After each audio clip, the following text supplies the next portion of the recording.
Hare Krishna.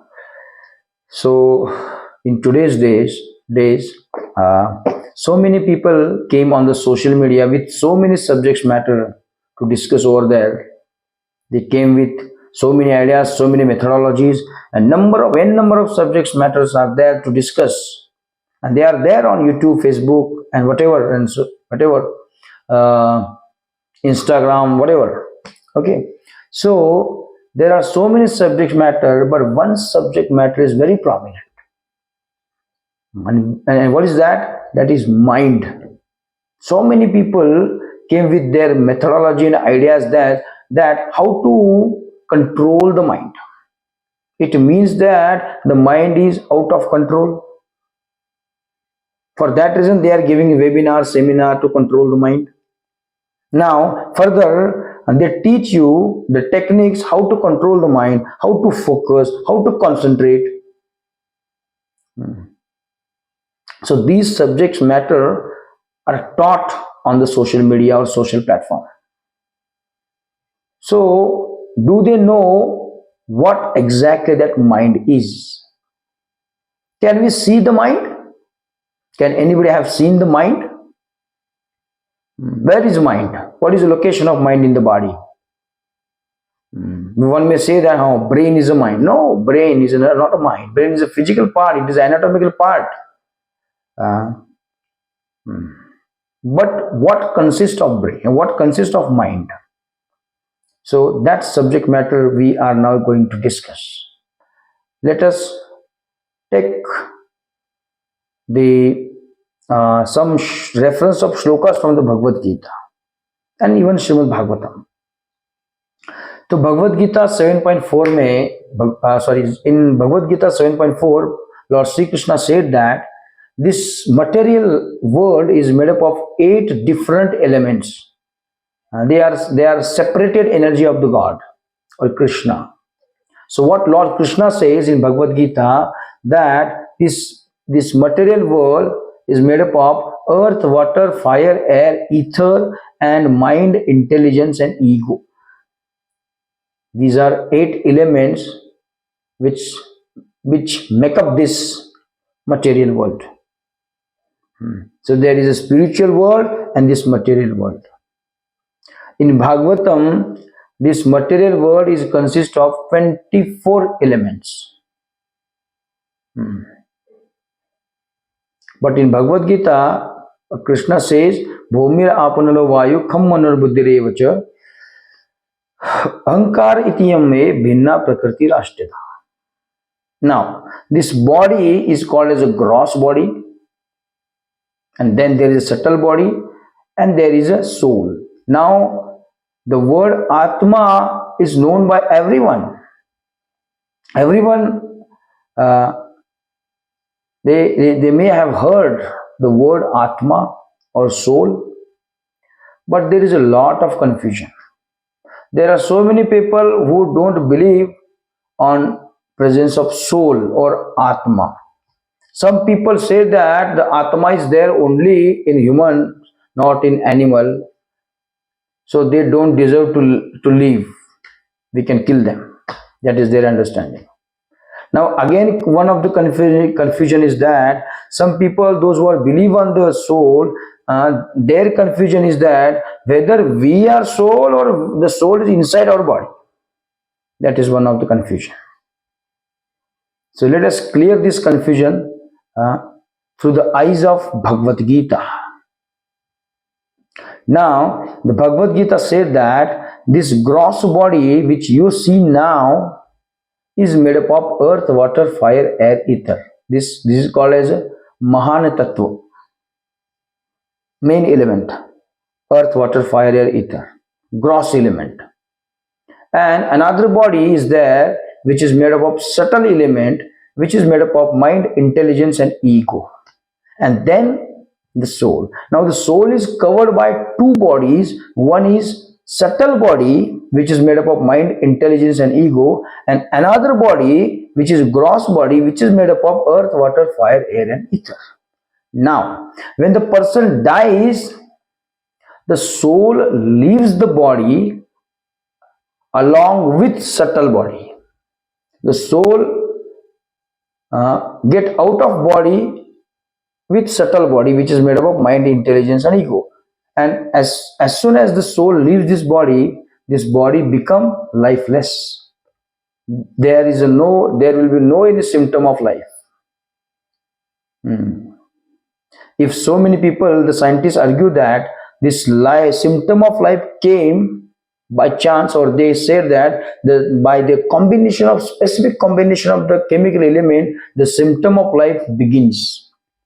So I say that everything is there, the body is there, everything is there, eyes, nose, hands, heart, brain, everything is there. The soul has left the body. Now everything I am providing you, just put life in that. Just put symptom of life in that dead body. If you think that at a certain time, at a specific time, and at a specific configuration, the chemicals come together, and by the specific process, the symptom of life begins. If you have that theory, then everything is there in front of you. The dead body is there. Just try to put the life in that dead body, or just put the symptom of life in that dead body. That is not possible, because presence of soul indicate that the body is alive. The consciousness is there because of presence of soul, and that is a symptom of soul, Chetana. Okay, now come to the point. So when the body, this body dies, Atma or the Jiva or the soul, means we leave this body. Jata sahi dhruva mrityur dhruvam janma mritasya cha. Who take birth is certainly to die, and who dies certainly to take birth again. This cycle is going on. But the intelligent person will think that how to get out of this wheel of birth and death. That is the intelligence, real intelligence. So we are not talking about this intelligence and ego, but we are talking only about the mind. That is part of subtle body. Now this soul taking the subtle body go to the next destination. This gross body, when the soul leaves, this gross body get decayed. Bad odor came out of this body, and nobody wants to keep that body as it is. Either they burn or they buried that body, and the matter is finished. But the soul takes the subtle body and go to the next destination. That is a law of transmigration of soul. Now this mind, regarding mind. So Arjuna asked in Bhagavad Gita, he said that this mind is very flickering, astira, chanchala. What can we do? Because Krishna says that you should not renounce. Arjuna many times says in Bhagavad Gita that I don't want to fight, I want to take renunciation, I want to go in a jungle. But Krishna does not agree. Lord Krishna says that you fight. But while fighting, think of me. That's it. Mam anusmaram. Think of me. In one of the shloka, Lord Krishna says that man mana bhava mad bhakta. Man mana. Your mind should be fixed on me, and then fight.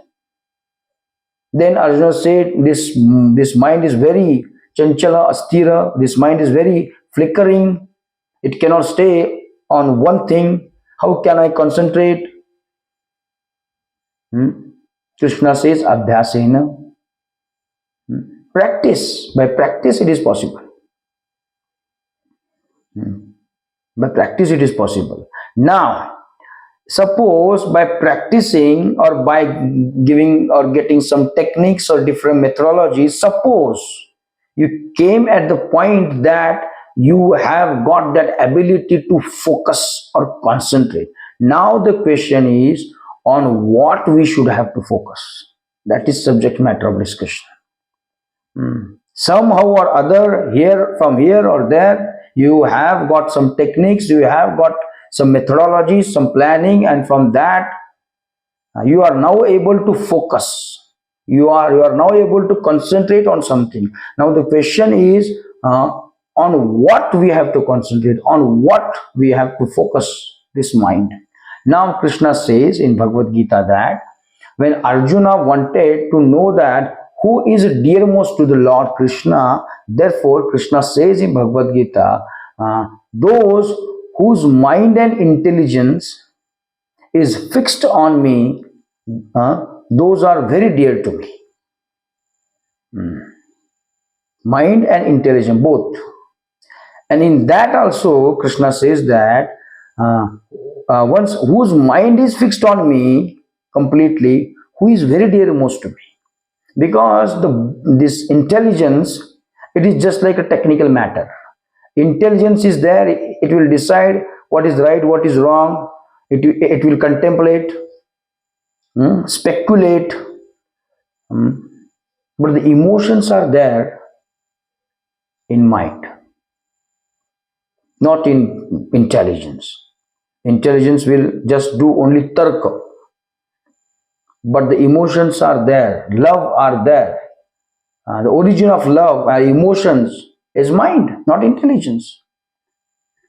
So Krishna says that whose mind is fixed on me always, he is very dearmost to me.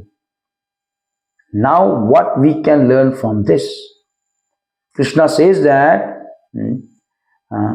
while fighting, keep or focus or concentrate your mind onto me and then fight. That is the instruction in Bhagavad Gita. So our focus of mind should be on Krishna. So Rishikena Rishikesha Sevanam Bhaktirochyate. This is one shloka is there.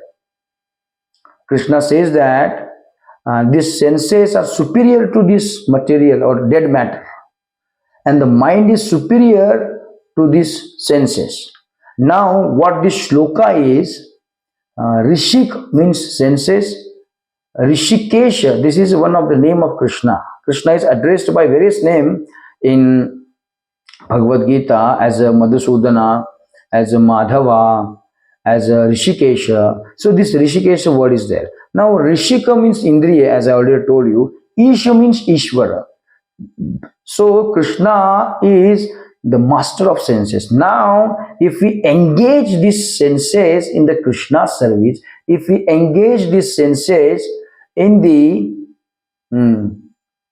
service of master of senses, then automatically the mind will also get engaged.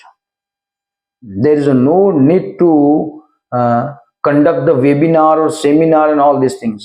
You just engage your senses in Krishna's service. Automatically mind will follow the senses. Because this intelligent analytically think, it comes down to the mind, and through the mind senses acts. But what we have to do, we have to engage the senses. Automatically mind will follow. Automatically mind will concentrate on that subject matter. So what lesson is there in Bhagavad Gita is that we have to concentrate our mind in Krishna's service. We have to concentrate our mind on Krishna. Whichever work you do, that doesn't matter. A fight is there for Arjuna, but we have our own battlefield. Someone is doing business, someone is doing job in corporate area, someone is doing job in hospital. But what we have to do, we have to always think of Krishna. We have to always think of Krishna, think of God, and then we have to do our activities. So that should be the real goal of these techniques and methodology, whatever taught on the social media. If you are thinking that if we put our mind's concentration on how to solve this material problem, then there will be again big problem, because this place is told by Krishna in the Bhagavad Gita, Dukkhalaya. And Krishna again says that in Bhagavad Gita that this dukkha are agama apa anitya. They are just like a summer and winter season. They'll come, they'll go, they'll come, they'll go. This wheel is always there. Okay. So it is not that if I concentrate my mind and intelligence in how to solve this material problem, this cycle is till the death. So Krishna says that, or the shloka says that, engage your senses in the Krishna service. Automatically mind will follow. Okay, so this was the regarding the mind. So when we get the time, we will discuss about the intelligence and even ego. What is meant by false ego? Because these elements, 8 elements, Krishna said in Bhagavad Gita, the last element of subtle body is false ego, not a true ego. There is a false ego and there is a true ego. So what is that? We will see in the next discussion. Okay, so thank you very much. Srila Prabhupada ki jai, Srila Gurudev ki jai.